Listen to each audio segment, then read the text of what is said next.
Ganito guys yung pagkakagawa ng bahay dito kay Linville. So mostly yung mga lahat ng unit niya ganito sila gawin. Tinatawag itong aluform technology. So yun nga yan, may mga bakal siya syempre para matibay.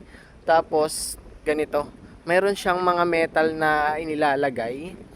Yan parang ganyan, ikinakabit-kabit. Tapos saka siya bubuhusan.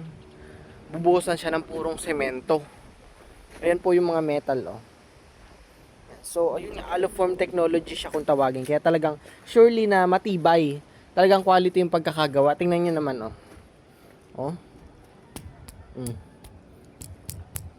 Talagang wala kang maririnig na lagabog na ano. Talagang solid. Diba? Kapag bumagyo, lumindol, safe yung unit nyo, matibay. Isa din yung sa hinahanap ng mga client. Yung matibay talaga na unit.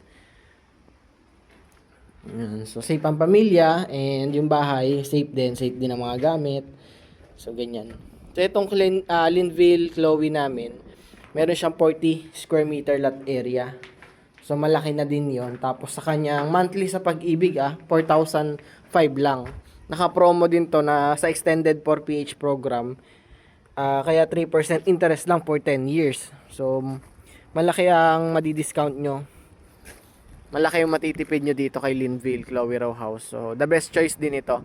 And then, sa location naman niya, ang ganda kasi along the highway lang to. Malapit din sa school, sa mga pamilihan.